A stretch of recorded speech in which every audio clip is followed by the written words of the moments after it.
तो आज हम इन्फेक्शियस डिजीज में इन्फ्लुएंजा वायरस के बारे में देखेंगे। तो जो आज हमारा टॉपिक है उसका नाम है influenza virus. Influenza virus infection काफी ज्यादा कंटेजियस डिजीज है, यानी कि ये एक पर्सन से दूसरे पर्सन में स्प्रेड होता है। मोस्टली कॉमन लैंग्वेज में अगर हम कहते हैं कि फ्लू हो गया है किसी को सर्दी बुखार जुकाम होता है तो हम कहते हैं कि फ्लू हो गया है।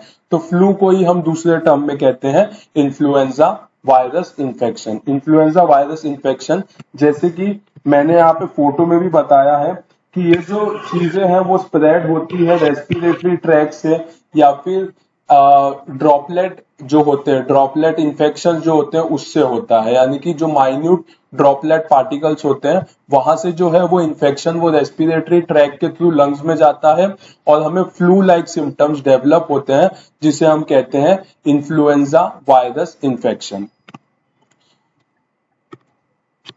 तो अगर हम देखेंगे तो इन्फ्लुएंजा या फिर फ्लू होता क्या है, तो influenza is a contagious disease, contagious viral infection.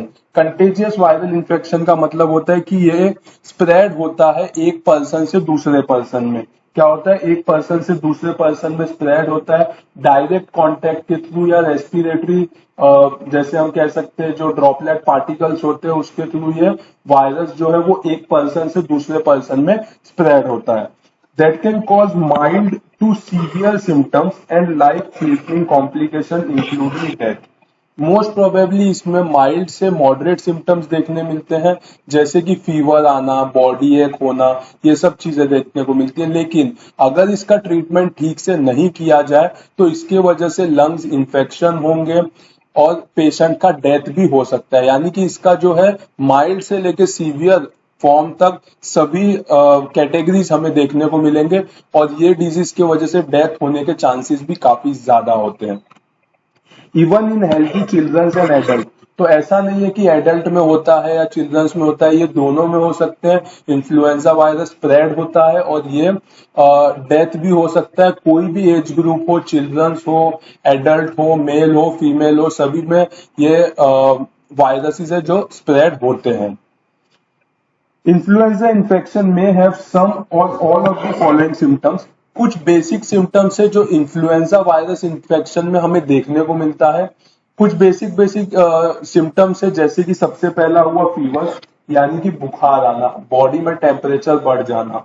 दूसरा एक, यानी कि पेन होना, muscle pain, body pain, headache, ये सब चीज देखने मिलता है। तीसरा होता है चिल्स, फीवर विद चिल्स, यानी कि चिल्स मतलब ठंडी लगना। टायर्डनेस, फटीग, वीकनेस आने की वजह से किसी भी काम करने में मन न लगना। एंड सडन इन ऑनसेट, ये सब कैसा होता है, सडन ऑनसेट भी होता है।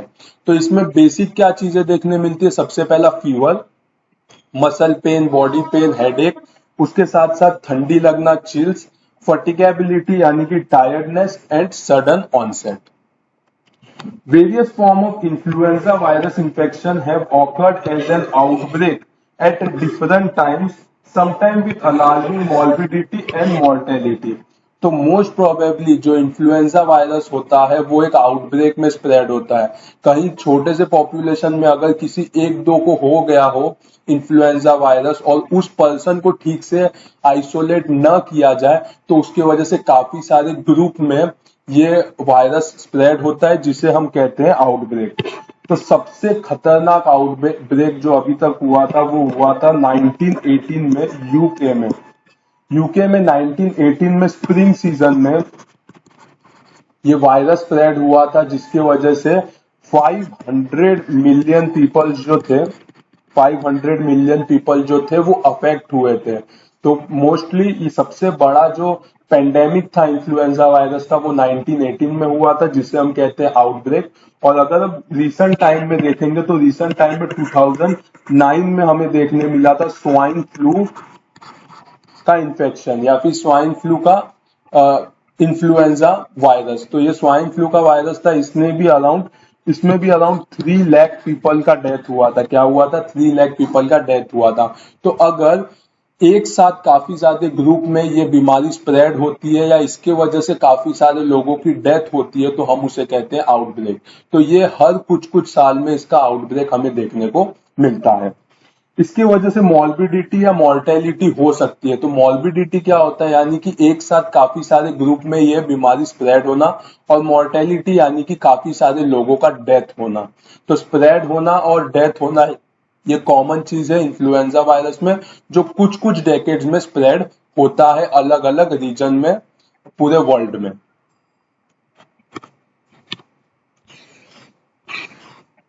अभी देखेंगे कि इन्फ्लुएंजा वायरस जो होता है उसका पार्टिकल दिखता कैसा है। इन्फ्लुएंजा जो वायरस होता है उसका पार्टिकल दिखता कैसा है। तो जो स्ट्रक्चर है ये इन्फ्लुएंजा वायरस का एक इन्फ्लुएंजा वायरस है, उसके बारे में हम स्टडी करेंगे।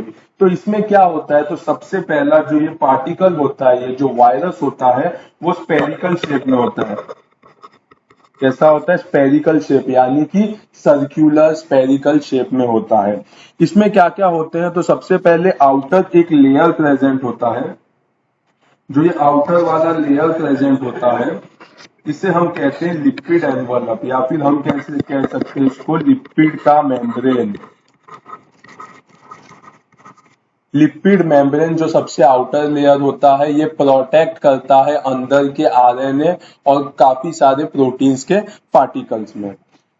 जो लिपिड एनवलप होता है या फिर लिपिड मेम्ब्रेन प्रेजेंट होता है उसमें कुछ स्पाइक्स प्रेजेंट होते हैं। कुछ स्पाइक्स प्रेजेंट होते हैं, जैसे कि दो तरह के स्पाइक्स बताए हैं। एक को हम कहते हैं न्यूरामाइनिडेस और दूसरे को कहते हैं हीमग्लूटिनिन। क्या बोलते हैं, न्यूरामाइनिडेस और हीमग्लूटिनिन। तो ये दो तरह के स्पाइक्स प्रेजेंट होते हैं, जो कि एक टाइप के होते हैं ग्लाइकोप्रोटीन। क्या होते हैं, ग्लाइकोप्रोटीन होते हैं, जो कि लिपिड मेम्ब्रेन के अंदर फिक्स होते हैं। इसके साथ साथ अगर हम देखेंगे तो लिपिड मेम्ब्रेन में एक M2 करके प्रोटीन होता है, जिसे हम कहते हैं आयन चैनल। क्या कहते हैं, आयन चैनल। इसका काम कहां पे आता है वो हम आगे देखेंगे। इसके साथ साथ अगर हम देखेंगे तो लिपिड मेम्ब्रेन के अंदर में एक प्रोटीन प्रेजेंट होता है जिसे हम कहते हैं M1। M1 यानी कि क्या होता है, मैट्रिक्स प्रोटीन। इसे हम कहते हैं मैट्रिक्स प्रोटीन। मैट्रिक्स प्रोटीन का काम क्या होता है, तो ये स्ट्रेंथ देता है। ये जो लिपिड मेम्ब्रेन है उसको सपोर्ट देता है, उसको स्ट्रेंथ देता है। तो उसे हम कहते हैं प्रोटीन M1, या फिर हम कह सकते हैं मैट्रिक्स प्रोटीन। इसके अगर अंदर हम देखेंगे तो हमें देखने को मिलता है कि यहाँ पे कुछ आरएनए प्रेजेंट होते हैं, जो कि सिंगल स्ट्रैंडेड आरएनए होते हैं। कैसे होते हैं, सिंगल स्ट्रैंडेड आरएनए यहाँ पे प्रेजेंट होते हैं।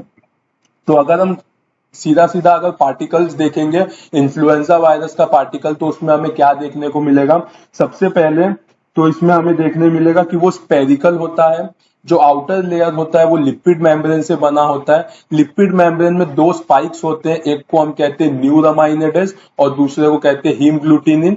उसमें एक प्रोटीन प्रेजेंट होता है जिसे हम कहते हैं M2 यानी कि आयनिक चैनल, जिसकी वजह से कुछ प्रोडक्ट्स जो होते हैं वो वायरस के अंदर जा सकते हैं।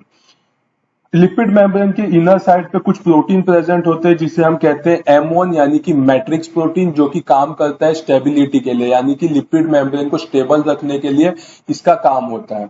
मैट्रिक्स प्रोटीन के अंदर कुछ आरएनए प्रेजेंट होते हैं, यानी कि सिंगल स्ट्रैंडेड आरएनए हमें देखने को मिलता है। इसके बाद अगर हम देखेंगे तो हमें पता चलता है कि इन्फ्लुएंजा वायरस के 3 टाइप्स होते हैं।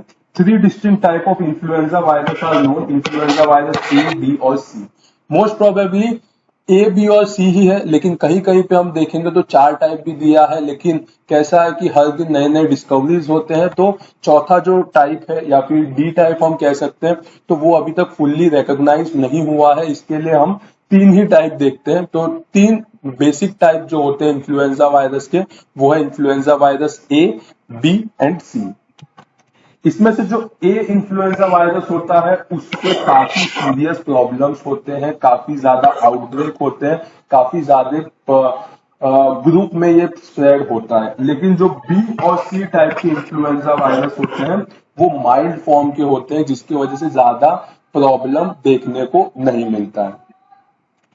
अगर हम आगे देखेंगे तो बी और सी टाइप जो है वो थोड़ा माइल्ड फॉर्म होता है इन्फ्लुएंजा वायरस का। तो अगर ए टाइप में देखेंगे तो उसके अंदर 2 subtype, A is further subtype on the basis of two viral surface feature, यानी कि हम जो देखें कि दो तरह के जो स्पाइक्स होते हैं, दो तरह के जो स्पाइक्स प्रेजेंट होते हैं,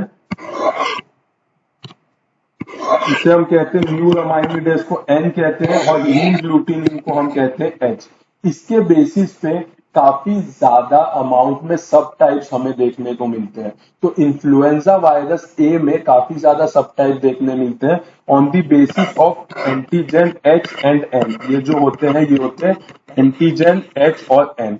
इसके फीचर्स बदलने के बाद इसे नेमिंग किया जाता है H1 N1 या फिर हम कह सकते हैं H2 N2 H2N1, ऐसा करके काफी सारे कॉम्बिनेशंस में ये एंटीजेनिक देखने मिलते हैं और ये सब टाइप्स अंदर आते हैं इन्फ्लुएंजा वायरस ए में। तो इसमें कहा गया है कि type A is further subtype on the basis of the two viral surface feature. तो जो दो एंटीजन होते हैं, एक तो एच एंटीजन और एक एन एंटीजन, इसके कॉम्बिनेशन के वजह से हमें काफी सारे सबटाइप्स देखने मिलते हैं इन्फ्लुएंजा ए वायरस के। हीमग्लूटिनिन के बारे में देखेंगे तो H antigen elite host immune response by the antibodies and determine the future protection against the influenza A virus. There are 16 distinct H type of influenza A virus. तो मोस्ट प्रोबेबली जैसे कि हमने देखा कि कुछ हीमग्लूटिनिन जो प्रेजेंट होते हैं या फिर जो हीमग्लूटिनिन होते हैं ये एक एंटीजन के जैसा काम करते हैं। अगर ये वायरस बॉडी में आता है और इसके जैसा अगर एंटीबॉडीज पहले से प्रेजेंट होगा, एंटीबॉडीज अगर पहले से प्रेजेंट होगा और एंटीबॉडी अगर बॉडी में पहले से प्रेजेंट होगा तो ये क्या करेगा, ये इस एंटीजन को न्यूट्रलाइज कर देगा और ये इन्फ्लुएंजा वायरस को बढ़ने से रोक देगा। ये क्या करेगा, इन्फ्लुएंजा वायरस को बढ़ने से रोक देगा, जिसकी वजह से इन्फ्लुएंजा वायरस जो है वो स्प्रेड नहीं हो पाएगा जब तक इसके ऊपर का एंटीबॉडीज प्रेजेंट होगा, एच एंटीजन का एंटीबॉडी बॉडी में प्रेजेंट होगा, तब तक पेशेंट को इन्फ्लुएंजा वायरस नहीं होगा।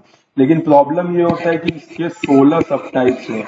तो 16 सबटाइप्स होना तो इतने एंटीबॉडीज होने एक ह्यूमन बॉडी में जल्दी पॉसिबल नहीं होता। इसके लिए इन्फ्लुएंजा का कोई ना कोई टाइप ये है जो है ह्यूमन बीइंग को कभी ना कभी इन्फेक्ट करता है, जिसकी वजह से पेशेंट को इन्फ्लुएंजा इन्फेक्शन या इन्फ्लुएंजा वायरल इन्फेक्शन हो जाता है। दूसरा देखेंगे न्यूरामाइनिडेज।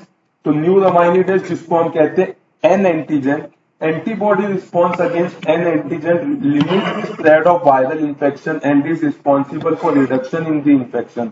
मोस्ट प्रोबेबली जो एन एंटीजन है वो 9 सब टाइप्स में आते हैं।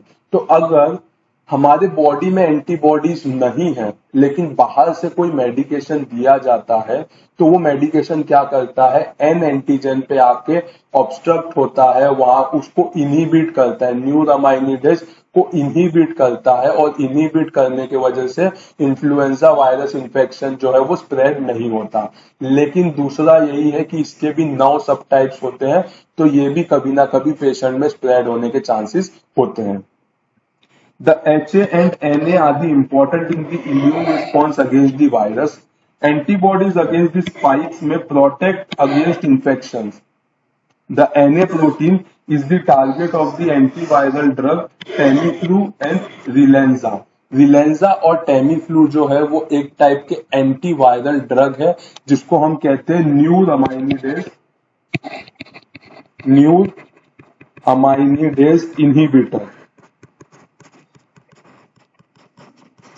न्यूरामाइनिडेज इनहिबिटर। तो इनका काम क्या होता है, तो इनका काम कुछ इस तरीके से होता है कि ये जो स्पाइक्स प्रेजेंट होते हैं, ये जो ऐसे स्पाइक्स प्रेजेंट होते हैं, तो न्यूरामाइनिडेज इनहिबिटर यानी कि जो ड्रग्स होते हैं, जो टेमीफ्लू नाम का ड्रग होता है, वो क्या करता है, वो आके यहाँ पे इस एनवलप के ऊपर कवर कर देता है और इसके एक्शन को इनहिबिट करता है। इसके एक्शन को इनहिबिट करता है, जिसकी वजह से आगे इन्फ्लुएंजा वायरस का इन्फेक्शन स्प्रेड नहीं हो पाता। इसीलिए इसे हम कहते हैं न्यूरामाइनिडेज इनहिबिटर। तो टेमीफ्लू का काम यह होता है कि न्यूरामाइनिडेज को इनहिबिट करना, उसके एक्शन को आगे नहीं होने देना। तो उसकी वजह से हम इन्फ्लुएंजा वायरस को प्रिवेंट कर सकते हैं। इसके साथ साथ एक M2 प्रोटीन भी होता है, जैसे कि मैंने बताया था कि M2 प्रोटीन भी एक टाइप का आयनिक चैनल होता है। तो यहाँ पे भी कुछ एंटीवायरल ड्रग्स होते हैं, कुछ एंटीवायरल ड्रग्स प्रेजेंट होते हैं, जिसे हम कहते हैं रिमेंटिडिन। रिमेंटिडिन कुछ एंटीवायरल ड्रग प्रेजेंट होते हैं, जो क्या होते हैं, तो M2 चैनल से वो अंदर की तरफ जाते हैं और इस आरएनए वायरस को क्या करते हैं, या फिर आरएनए जो प्रेजेंट होते हैं सिंगल स्ट्रैंडेड आरएनए, उसको डिस्ट्रॉय करते हैं। उसको डिस्ट्रॉय करने की वजह से भी जो इन्फ्लुएंजा वायरस है वो स्प्रेड नहीं हो पाता। तो मोस्ट प्रोबेबली न्यूरामाइनिडेज इनहिबिटर का रोल काफी ज्यादा होता है। और उसके साथ साथ कुछ ड्रग्स भी होते हैं, एंटीवायरल ड्रग, जो M2 प्रोटीन यानी कि आयनिक चैनल से अंदर की तरफ जाके अंदर से वायरस पार्टिकल को डिस्ट्रॉय करते हैं।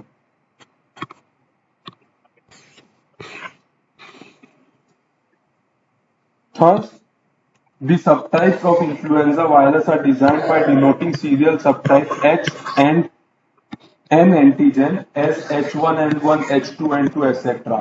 तो जितना अलग अलग वेराइटीज के हमें H एंटीजन और N एंटीजन देखने मिलेगा, उसके कॉम्बिनेशन के ऊपर हमें H1N1, H2N2, H2N1 ऐसा करके काफी ज्यादा सब टाइप देखने को मिलते हैं इन्फ्लुएंजा वायरस के।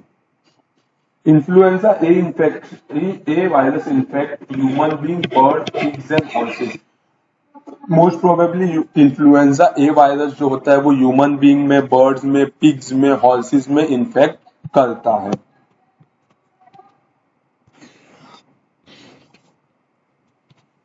काफी ज्यादा सब टाइप प्रेजेंट होते हैं इन्फ्लुएंजा वायरस के, लेकिन दो जो सबसे इंपॉर्टेंट है, जिसकी वजह से आज तक काफी ज्यादा आउटब्रेक हुआ है, काफी ज्यादा लोगों की डेथ हुई है, काफी ज्यादा लोग इन्फेक्ट हुए हैं, हम उन दो वायरसेस के बारे में थोड़ा सा पढ़ेंगे।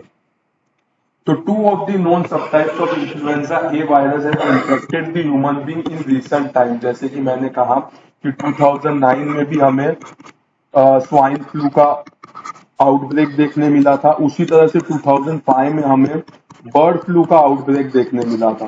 तो ये स्वाइन फ्लू, बर्ड फ्लू जो है ये काफी ज्यादा इन्फेक्ट करते हैं ह्यूमन बींग्स को, तो उसके बारे में हम थोड़ा पढ़ेंगे। तो जो बर्ड फ्लू होता है उसे हम कहते हैं एवियन इन्फ्लुएंजा ए वायरस, जिसे हम कहते हैं H5N1, और स्वाइन फ्लू वायरस ए यानी कि H1N1, जिसे हम कहते हैं स्वाइन फ्लू। तो स्वाइन फ्लू को हम कहते हैं स्वाइन इन्फ्लुएंजा ए वायरस H1N1, और बर्ड फ्लू को कहते हैं एवियन इन्फ्लुएंजा ए वायरस H5N1। इन्फ्लुएंजा की पैथोलॉजी को अगर हम देखेंगे तो हमें पता चलेगा कि influenza virus replicates in the epithelial cells throughout the respiratory tree. जैसे ही एयर पार्टिकल्स या फिर हम कह सकते हैं जो ड्रॉपलेट्स होते हैं वायरस के, वो हम इनहेल करते हैं, तो इनहेल करने के बाद ये कहाँ पे जाता है, तो ये अपर रेस्पिरेटरी ट्रैक से होते हुए लोअर रेस्पिरेटरी ट्रैक में जाता है, रेस्पिरेटरी ट्रैक तक जाता है। लोअर रेस्पिरेटरी ट्रैक यानी कि ट्रेकिया हो गया, ट्रेकिया के नीचे के पार्ट जो होते हैं, ट्रेकिया, ब्रोंकल्स, ब्रोंक्यूल्स, एल्वियोलार सैक और एल्वियोलार डक्ट, ये सब जो पार्ट्स होते हैं इसे हम कहते हैं रेस्पिरेटरी ट्री यानी कि लोअर रेस्पिरेटरी ट्रैक जो होता है। तो इन्फ्लुएंजा वायरस क्या करता है, रेप्लिकेट्स इन दी एपिथेलियल सेल्स।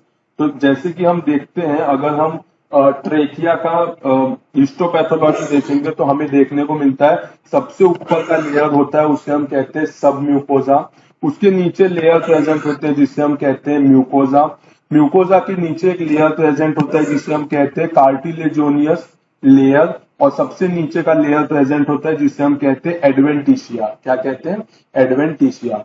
तो मोस्ट प्रोबेबली जो म्यूकोजा लेयर होता है, जो सबसे ऊपर का लेयर होता है जिसमें एपिथेलियम प्रेजेंट होते हैं, ये वायरस जाके उस एपिथेलियम को डिस्ट्रॉय करने लगता है। उस एपिथेलियम को जाके डिस्ट्रॉय करने लगता है। तो influenza virus replicate in the epithelial cells through the respiratory tree with virus being recoverable from both the upper and lower respiratory tract naturally or experimentally infected। तो मोस्ट प्रोबेबली अपर और lower respiratory track को infect करता है, lower respiratory track को काफी ज्यादा infect होता है। ट्रेक्योब्रोंकियल चेंजेस इन इन्फ्लुएंजा, इन्फ्लुएंजा में क्या क्या ट्रेक्योब्रोंकियल चेंजेस यानी कि हम कह सकते हैं कि रेस्पिरेटरी ट्री में लोअर रेस्पिरेटरी ट्रैक में क्या चेंजेस देखने मिलते हैं। In acute stage multifocal destruction and deformation of the pseudo stratified columnar epithelium of the trachea and bronchi are characteristic. जैसे कि हमने देखा कि 4 लेयर प्रेजेंट होते हैं ट्रेकिया ब्रोंकस में, म्यूकोजा, सब म्यूकोजा, फिर कार्टिलेजोनियस लेयर और एडवेंटिशिया। तो जो सब म्यूकोजा जो म्यूकोजल लेयर होता है वो बना होता है स्यूडो स्ट्रेटिफाइड कॉलमनार एपिथेलियम से। तो इन्फ्लुएंजा वायरस क्या करता है, तो इस स्यूडो स्ट्रेटिफाइड कॉलमनार एपिथेलियम को डिस्ट्रॉय करता है, डिसफॉर्मिनेशन करता है, डिस्ट्रॉय करने लगता है। तो डिस्ट्रॉय करने की वजह से क्या होता है, अपर लेयर रप्चर हो जाते हैं, निकल जाते हैं, लेकिन बेसल लेयर जो होता है वो बना रहता है। बेसल लेयर बना होता है यानी कि सब म्यूकोज लेयर बना रहता है, उसके अंदर हमें काफी ज्यादा एडिमा और कंजेशन देखने मिलता है सब म्यूकोजल लेयर का। तो इन्फ्लुएंजा वायरस का काम क्या होता है, तो ये सबसे पहले जो म्यूकोजल लेयर होते हैं इसे डिस्ट्रॉय करने लगते हैं, उसकी वजह से सब म्यूकोजल लेयर में एडिमा और कंजेशन हमें देखने को मिलता है। Influenza infection of the epithelium of the upper airway passage is also associated with vascular congestion and hyperemia, edema and inflammatory cell infiltrate of the tunica propria and submucosa। तो अपर respiratory tract में भी influenza virus infect करता है, तो उसमें क्या होता है, उसमें वेस्कुलर कंजेशन होते हैं यानी कि ब्लड सप्लाई उस ऑर्गन में बढ़ जाते हैं, उसके वजह से हाइपरएमिया देखने मिलता है यानी कि increase in the blood flow to specific organ. कुछ जो ऑर्गन होते हैं अपर रेस्पिरेटरी ट्रैक में वहां पे इन्फ्लुएंजा वायरस इन्फेक्ट करने की वजह से ब्लड फ्लो वहां पे बढ़ जाता है, उसके वजह से एडिमा देखने मिलता है, इंफ्लामेटरी सेल इन्फिल्ट्रेट देखने मिलते हैं यानी कि जो सोल्जर्स होते हैं न्यूट्रोफिल्स, ईसिनोफिल्स, वो वहां पे आके एक्यूमुलेट होने लगते हैं। कहाँ पे, ट्यूनिका प्रोप्रिया और सब म्यूकोजा में। तो ट्यूनिका प्रोप्रिया जो है वो म्यूकोजा का एक लेयर होता है जिसे हम कहते हैं tunica propria. Most probably 3 characteristic alveolar changes हमें देखने मिलते हैं इन्फ्लुएंजा वायरस निमोनिया में। अगर influenza virus upper respiratory tract से लोअर रेस्पिरेटरी ट्रैक में आ जाए और वो एल्वियोलाई में स्प्रेड हो जाए तो हमें निमोनिया देखने को मिलेगा यानी कि फ्लूइड फील्ड सैक हमें देखने को मिलेंगे। तो निमोनिया यानी कि काफी आगे बढ़ा हुआ स्टेज होता है। इसमें हमें क्या क्या देखने मिलता है, तो 3 बेसिक फीचर्स हमें देखने मिलते हैं। सबसे पहले कैपिलरी थ्रोम्बोसिस। तो जैसे कि ये हो गया एल्वियोला, एल्वियोला को काफी सारे कैपिलरीज जो होता है वो ब्लड सप्लाई करता है। तो ये कैपिलरी में थ्रोम्बोसिस यानी कि क्लॉट फॉर्मेशन करता है जिसकी वजह से ब्लड सप्लाई जो है वो एल्वियोलाई तक नहीं आ पाता और उसकी वजह से एल्वियोलाई डिस्ट्रॉय होता है। दूसरा, focal necrosis of the alveolar wall.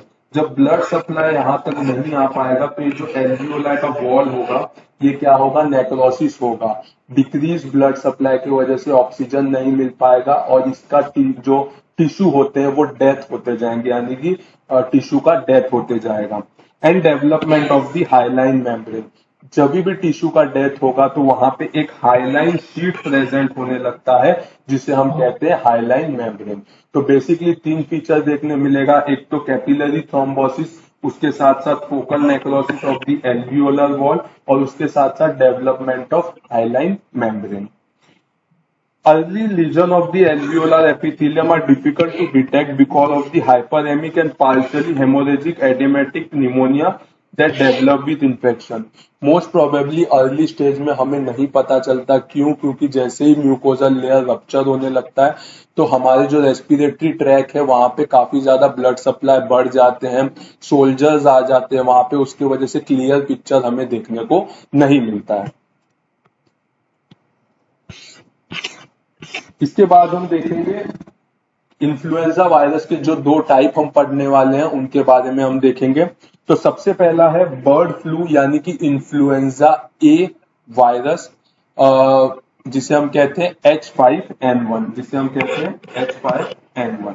तो मोस्ट प्रोबेबली ये चिकन से स्प्रेड होता है, इसीलिए मैंने यहाँ पे चिकन का फोटो डाला है। तो ये बर्ड फ्लू है जो बर्ड से यानी कि चिकन से मोस्ट प्रोबेबली स्प्रेड होता है, इसीलिए इसे हम कहते हैं एवियन इन्फ्लुएंजा ए वायरस H5N1 या फिर बर्ड फ्लू। अगर हम देखेंगे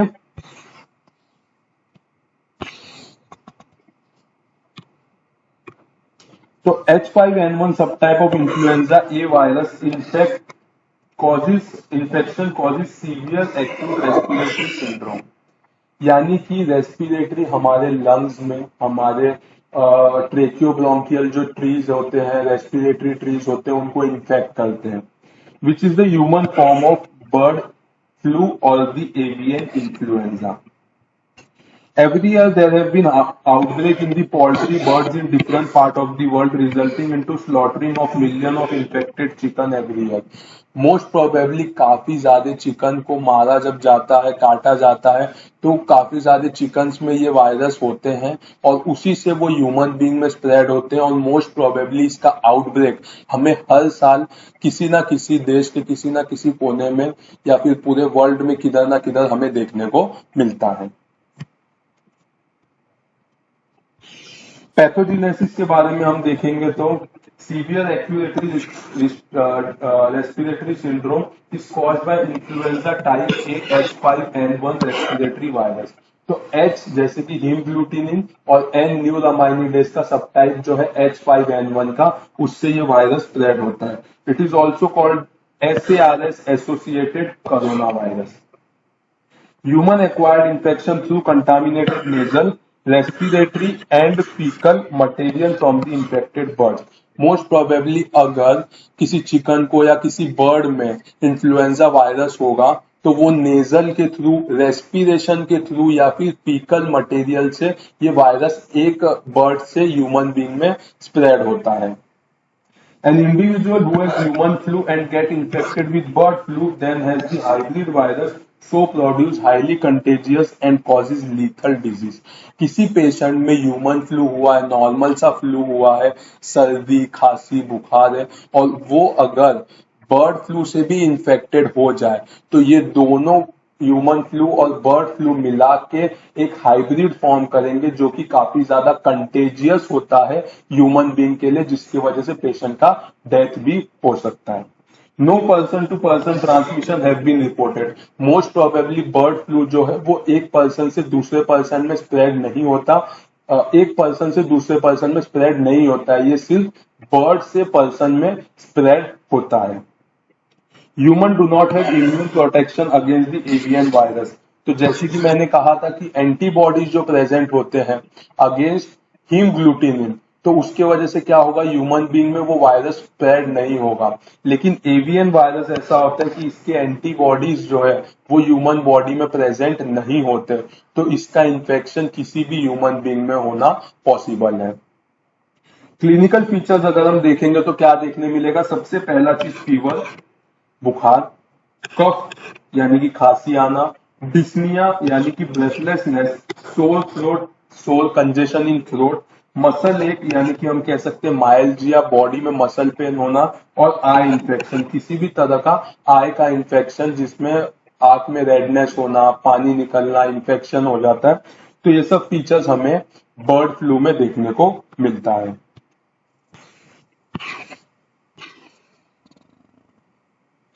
Soon the patient develop viral pneumonia. Most probably patient को निमोनिया डेवलप होता है, जो एल्वियोला सैक है उसमें फ्लूइड भरने लगता है, जो कि हमें एक्सरे में देखने मिलता है, और टर्मिनली पेशेंट रेस्पिरेटरी फेलियर में जाके पेशेंट का डेथ हो सकता है।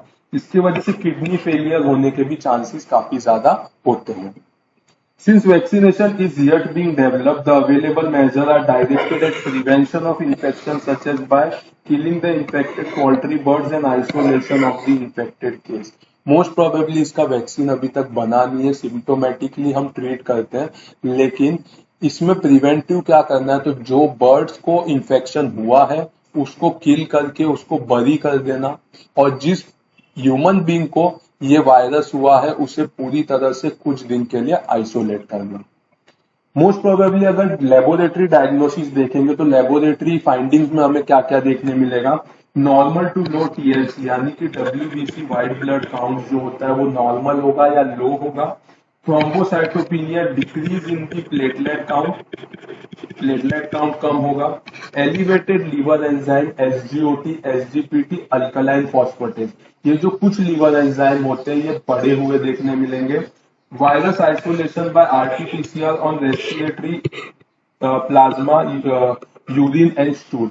तो अगर इसे कंफर्मेटरी डायग्नोसिस चाहिए तो आरटीपीसीआर किया जाता है पेशेंट के रेस्पिरेटरी सैंपल का यानी कि थ्रोट सैंपल का, प्लाज्मा यानी कि ब्लड में कंपोनेंट होता है प्लाज्मा, उसमें से यूरिन में से या स्टूल में से आरटीपीसीआर हम करेंगे तो उससे हमें पता चलता है। टिश्यू कल्चर, अगर बहुत कम अमाउंट में वायरस स्प्रेड है तो टिश्यू कल्चर से भी हम फाइंड आउट कर सकते हैं। Detection of antibody by the ELISA, body में हमारे एंटीबॉडीज प्रेजेंट है कि नहीं इन्फ्लुएंजा वायरस के तरफ, इन्फ्लुएंजा वायरस के लिए, इससे भी हमें पता चलेगा कि पेशेंट को इन्फ्लुएंजा वायरस हुआ है या नहीं हुआ है। तो ये सब हो गया बर्ड फ्लू के बारे में, या फिर हम कह सकते हैं avian influenza virus type A H5N1। अब हम देखेंगे स्वाइन फ्लू के बारे में, या फिर इन्फ्लुएंजा ए वायरस H1N1 जिसे हम कहते हैं स्वाइन फ्लू। तो स्वाइन का मतलब होता है कि ये पिग से डेवलप होता है, फिर पिग से स्प्रेड किया जाता है, इसीलिए हम इसे कहते हैं swine flu.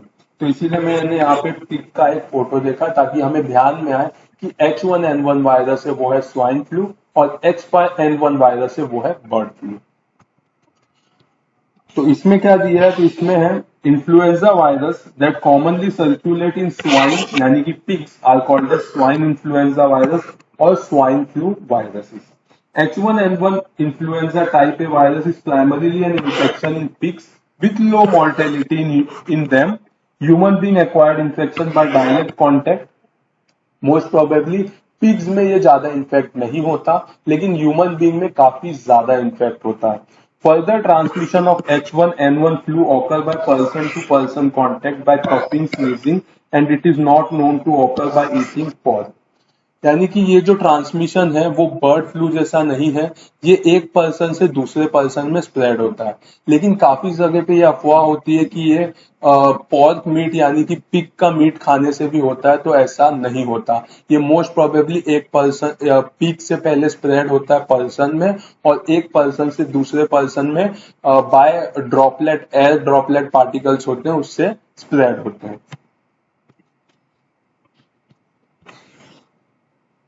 The disease has the usual flu-like clinical features. Most probably flu में clinical feature same होता है, fever, muscle ache, journal weakness, fatigability, ये सब चीज हमें देखने को मिलता है।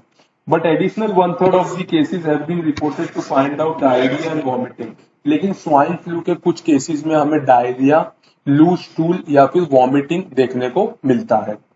Personal hygiene and prophylaxis remains the mainstay of the spread of further spread of disease. Most probably अगर इन्फ्लुएंजा वायरस होता है तो पेशेंट को सबसे बेस्ट चीज होता है कि आइसोलेट करना, जिसकी वजह से क्या होता है कि वो एक पर्सन से दूसरे पर्सन में स्प्रेड नहीं होता, और जिस पर्सन में स्प्रेड होता है उसे सिम्टोमेटिक ट्रीटमेंट देना।